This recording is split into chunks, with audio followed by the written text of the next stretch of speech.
नमस्कार, मी सेजल पुरवार. महाराष्ट्राचे महानिर्णय या विशेष कार्यक्रमात तुमचं मनपूर्वक स्वागत. सुरुवातीला पाहूयात एक महत्त्वाची बातमी.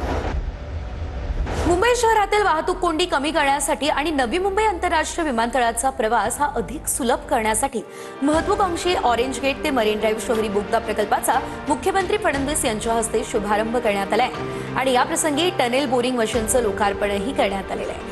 यावेळी उपमुख्यमंत्री एकनाथ शिंदे, विधानसभा अध्यक्ष ॲडव्होकेट राहुल नार्वेकर यांच्यासह अनेक मंत्री आणि अनेक अधिकारी हे उपस्थित राहिले आहेत.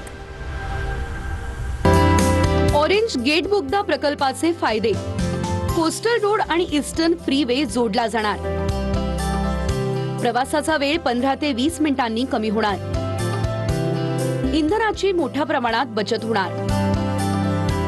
ध्वनी आणि वायू प्रदूषण कमी होण्यास मदत होणार. अतिशय महत्त्वाचा असा हा अर्बन टनेल असणार आहे की ज्याच्यामध्ये आपण ईस्टर्न फ्रीवेला कोस्टल रोडशी जोडतो आहोत आणि हा जो टनेल आहे आपण विचार केला तर जवळपास 700 प्रॉपर्टीजच्या खालून चाललेला आहे. त्यातल्या अनेक 100 वर्ष जुन्या हेरिटेज प्रॉपर्टीज देखील आहेत.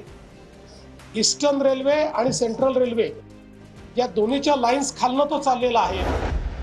गोपीनाथ मुंडे शेतकरी अपघात सुरक्षा सानुग्रह योजनेचा लाभ आता महाडीबीटी पोर्टल मार्फत थेट ऑनलाईन मिळणार आहे. शेतकऱ्यांना तात्काळ मदत पोहोचवण्यासाठी आता हा निर्णय घेण्यात आला. ही माहिती कृषी मंत्री दत्तात्रय भरणे यांनी दिली. शेतीत काम करत असताना होणाऱ्या अपघातांमुळे मृत्यू किंवा अपंगत्व आलेल्या शेतकऱ्यांना ही योजना महत्त्वाची ठरते. पूर्वी ऑफलाईन स्वीकारल्या जाणाऱ्या अर्जांची प्रक्रिया आता पूर्णपणे डिजिटल करण्यात आलेली आहे. गोपीनाथ मुंडे शेतकरी अपघात सुरक्षा सानुग्रह योजना नेमकी काय आहे हे पाहूया. शेतकऱ्याचा अपघाती मृत्यू झाल्यास या योजनेतून 2 लाख रुपयांची मदत. एक डोळा किंवा एक अवयव कायमस्वरूपी निकामी झाल्यास 1 लाख रुपयांची मदत.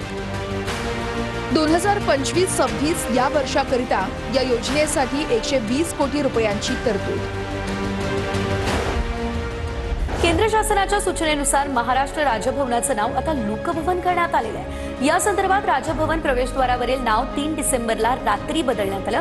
लोकभवन आता केवळ राज्यपालांचं निवासस्थान आणि कार्यालय न राहता ते राज्यातील लोक, समाजातील विविध घटक, विद्यार्थी, शेतकरी आणि नागरी समाज संघटना यांच्याशी संवाद आणि संवादाचं गतिमान केंद्र बनलं पाहिजे, असं राज्यपाल आचार्य देवव्रत यांनी म्हटलंय.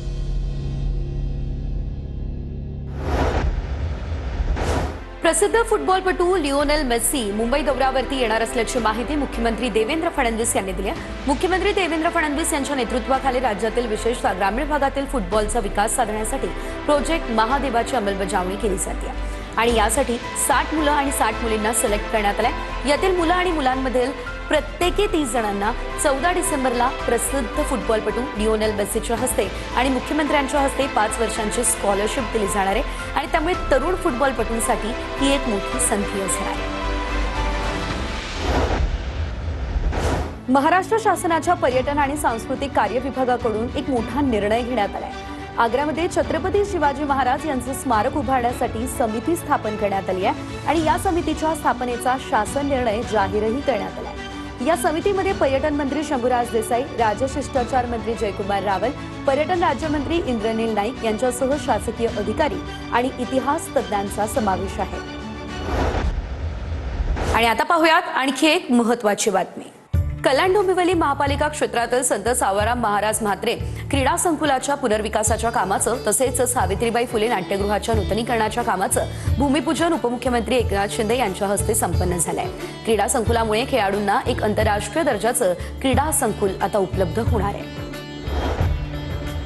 महाराष्ट्र राज्य मार्ग परिवहन महामंडळाच्या बस सेवेवरती अवलंबून असलेल्या लाखो शालेय विद्यार्थ्यांसाठी तक्रार क्रमांक उपयोगी ठरतोय.